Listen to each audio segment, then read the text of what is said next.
নমস্কার, বেবি রান্নাবাটিতে সবাইকে স্বাগত। আজকে আমি আপনাদের সাথে শেয়ার করব দেশি মুরগি রান্না করার সবথেকে সহজ পদ্ধতি। যারা নতুন রাঁধুনি তাদের জন্য তো অবশ্যই খুবই সহজ, এবং যারা অনেকবারই বানিয়েছেন তবুও বলবো এই পদ্ধতিতে একবার বানিয়ে দেখুন। আশা করি সকলেরই খুব ভালো লাগবে টেস্টটা। এখন আমি রান্নাটা করার জন্য নিয়েছি 1 কেজি মাংস। আর মাংসটাকে প্রথমে ভালো করে বেছে নিয়েছি, তারপরে ধুয়ে জল ঝরিয়ে নিয়েছি। এর মধ্যে দিয়ে দিলাম আমি 2টো বড় সাইজের পেঁয়াজ। একটু লম্বা লম্বা আর একটু মোটা করেই কিন্তু পেঁয়াজগুলো আমি কেটে নিয়েছি। আর দিয়ে দিলাম 1 চামচ হলুদ গুঁড়ো, লঙ্কার গুঁড়ো 1 চামচ। এরপরে দিয়ে দেবো লবণ। লবণটা কিন্তু আমি একেবারেই দিয়ে দিলাম, রান্নার মাঝখানে আর দেবো না। আর দিয়ে দিলাম সর্ষের তেল। ম্যারিনেটে কিন্তু যতটা তেল দেওয়া যায় ততটাই কিন্তু খুব ভালোভাবে মাংসটা নরম হয় এবং রান্নাটাও করতে খুব সুবিধা হয়। এই জন্য ভালো করে ম্যারিনেটটা করে নিতে হবে এবং হাত দিয়ে এটাকে আমি এখন ভালো করে মেখে নেব। দেখুন, ঠিক এইভাবে আমি হাত দিয়ে ভালো করে মশলার সাথে মাংসটাকে মেখে নিলাম। মাখা হয়ে গেলে এখন আমি এটাকে ঢেকে রাখবো ঠিক আধ ঘন্টার জন্য। তবে সময় কম থাকলে 15 থেকে 20 মিনিট রাখলেও হবে। এখন আমি মাংসের মধ্যে দেব কিছু আলু। তার জন্য দিয়ে দিলাম কিছুটা রিফাইন তেল। আলুগুলো ছেড়ে দিয়েছি। এরপরে দিয়ে দিলাম অল্প একটু হলুদ আর লবণ। এই লবণ হলুদের সাথে এখন আমি আলুগুলো ভালো করে ভেজে নেব।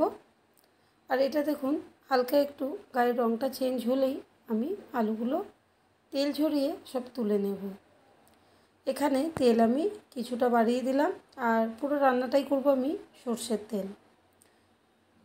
তেলটা প্রথমে একটু গরম করে নেব, তারপরে দিয়ে দিলাম 2টো তেজপাতা, 5টা এলাচ, 2টো দারচিনি আর 5টা লবঙ্গ। এখন আমি ভালো করে তেলের মধ্যে নেড়ে চেড়ে নিলাম। সুন্দর যখন গন্ধ বেরিয়ে আসবে দিয়ে দিলাম আবারও 2টো বড় সাইজের পেঁয়াজ।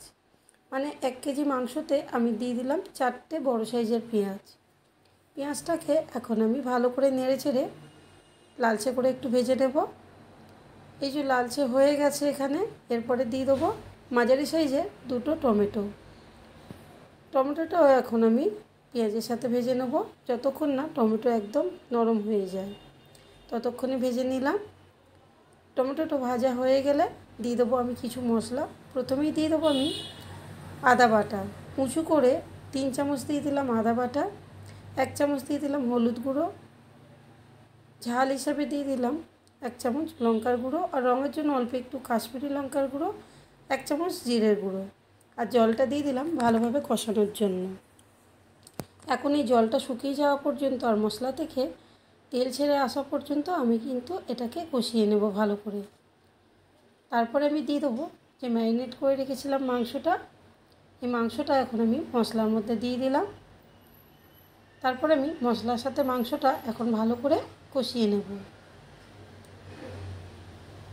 এইভাবে গ্যাসের ফ্লেমটা কিন্তু হাই করে দিয়ে আমি অনবরত নাড়াচাড়া করব। তারপর মিডিয়াম করে দিয়ে আমি 10 মিনিটের জন্য ঢেকে রাখব। 10 মিনিট পরে ফিরে এলাম।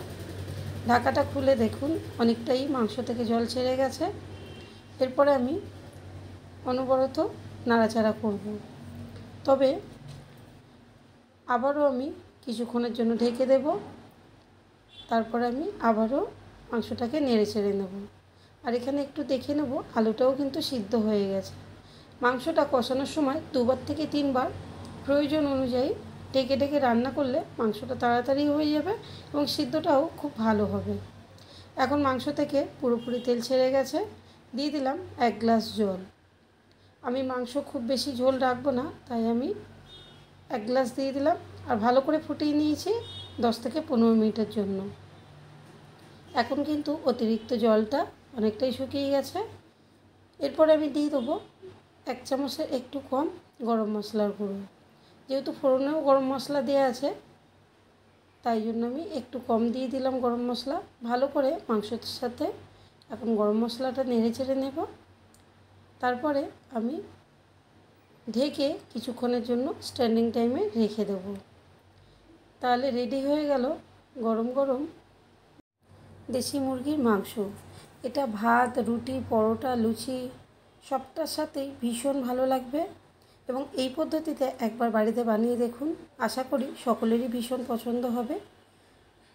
তাহলে কেমন লাগলো আজকে আমার এই রান্নার পদ্ধতি সেটা কমেন্ট করে জানাতে ভুলবেন না। ভালো লাগলে একটা লাইক করবেন, শেয়ার করবেন এবং চ্যানেলটা সাবস্ক্রাইব করে রাখবেন।